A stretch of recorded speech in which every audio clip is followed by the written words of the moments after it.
नमस्कार, आप देख रहे हैं 4 PM और मैं हूं आपके साथ निधि तिवारी। क्या बीजेपी और आरएसएस के बीच सब कुछ ठीक नहीं चल रहा है? क्या आरएसएस ने बीजेपी का साथ बीच चुनाव छोड़ दिया है? और क्या वाकई में मोहन भागवत ने कांग्रेस की तारीफ कर दी है? दरअसल सोशल मीडिया पर न्यूज़पेपर की 2 कटिंग शेयर करके ये दावा किया जा रहा है कि लोकसभा चुनाव के बीच आरएसएस के सरसंघचालक मोहन भागवत ने कांग्रेस की तारीफ की है। सोशल मीडिया पर इसे लेकर कई पोस्ट भी डाले गए हैं। एक यूजर ने सोशल मीडिया प्लेटफॉर्म एक्स पर लिखा है कि आरएसएस प्रमुख मोहन भागवत का कहना है कि आज़ादी की लड़ाई में कांग्रेस का बड़ा योगदान रहा है। आज़ादी आंदोलन में कांग्रेस ने महत्वपूर्ण भूमिका निभाई और अनेक महापुरुष दिए। अब इस खबर को पढ़कर अंधभक्तों का क्या हाल होगा, कोई अंदाजा लगा सकता है क्या? तो ये कटिंग शेयर करके कहा गया है कि जो है मोहन भागवत ने कांग्रेस की तारीफ की है और कहा है कि अनेक महापुरुष कांग्रेस ने दिए हैं। अब इसी को लेकर कहा जा रहा है कि क्या अंधभक्त इसे पचा पाएंगे या फिर नहीं। वहीं एक अन्य यूजर ने लिखा कि मोहन भागवत ने कहा कि आज़ादी की लड़ाई में कांग्रेस का बड़ा योगदान। हवा का रुख बदल रहा है क्या? भाजपा आरएसएस में सब कुछ ठीक नहीं है। ये बात भक्तों को रास नहीं आने वाली, ये उनके एजेंडे के खिलाफ है।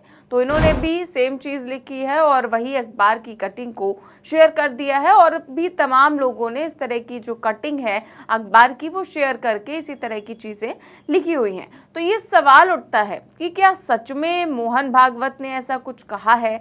तो चलिए आपको बताते हैं वायरल दावे का पूरा सच। दरअसल हमारी पड़ताल में हमें एक 5 साल पुराना वीडियो मिला जिसमें मोहन भागवत भविष्य का भारत राष्ट्रीय स्वयंसेवक संघ का दृष्टिकोण नाम की एक संगोष्ठी में देश की आज़ादी में कांग्रेस के योगदान की बात करते हुए दिखाई दे रहे हैं। पड़ताल में ये बात साफ होती है कि लोकसभा चुनाव के बीच आरएसएस के सरसंघचालक मोहन भागवत द्वारा कांग्रेस की प्रशंसा के नाम पर शेयर किया जा रहा जो दावा है वो पूरी तरह से भ्रामक है। असल में मोहन भागवत ने ये बयान साल 2018 में दिया था।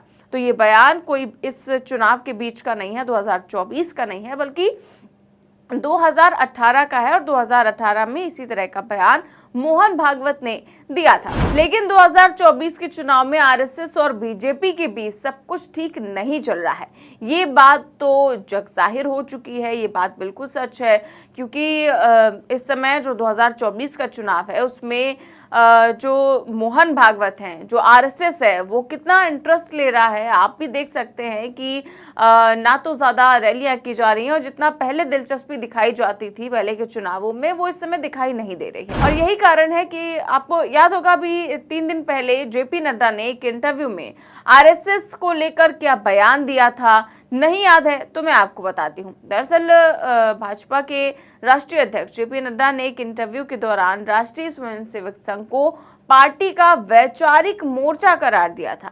अटल बिहारी वाजपेयी के युग की तुलना में भाजपा के भीतर आरएसएस की उपस्थिति कैसे बदल गई है, इस सवाल का जवाब देते हुए जेपी नड्डा ने कहा था कि पार्टी की संरचना मजबूत हो गई है, अब भाजपा अपने भरोसे चलती है। देखिए खबर भी है, लिखा हुआ है कि जेपी नड्डा ने इंडियन एक्सप्रेस को दिए गए एक इंटरव्यू के दौरान कहा कि वाजपेयी के समय में पार्टी को खुद को चलाने के लिए आरएसएस की जरूरत थी, क्योंकि उस समय बीजेपी कम सक्षम और छोटी पार्टी हुआ करती थी। उन्होंने कहा शुरू में हम अक्षम होंगे, थोड़ा कम होंगे, आरएसएस की जरूरत थी, आज हम बढ़ गए हैं, पहले से अधिक सक्षम है, बीजेपी अब अपने आप को चलाती है, यही अंतर है। तो आप देख सकते हैं कितना बड़ा बयान है, वो भी बीच चुनाव में, कि पहले बीजेपी को आरएसएस की जरूरत थी लेकिन अब बीजेपी अपने बूते चलती है, अब उसे किसी की भी जरूरत नहीं है, क्योंकि अब पार्टी बड़ी हो चुकी है, पार्टी बढ़ चुकी है, अब अपने बलबूते पर चलती है। ये सोच सकते हैं आप बीच चुनाव ये कितना बड़ा बयान हो सकता है।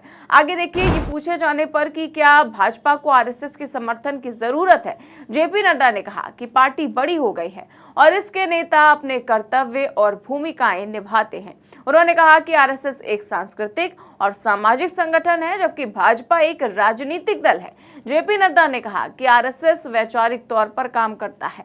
उन्होंने कहा कि हम अपने मामलों को अपने तरीके से संभालते हैं और राजनीतिक दलों को यही करना चाहिए। यहाँ पर भी उन्होंने साफ तौर पर जाहिर कर दिया है कि आरएसएस नहीं बल्कि बीजेपी अपने आप खुद को चलाती है और अब पार्टी बड़ी हो चुकी है, अब उसे किसी की जरूरत नहीं है। आप देख सकते हैं कि पहले की तरह आरएसएस जो है वो बीजेपी के साथ नहीं दे रहा है, एक तरह से साथ छोड़ दिया है आरएसएस ने बीजेपी का।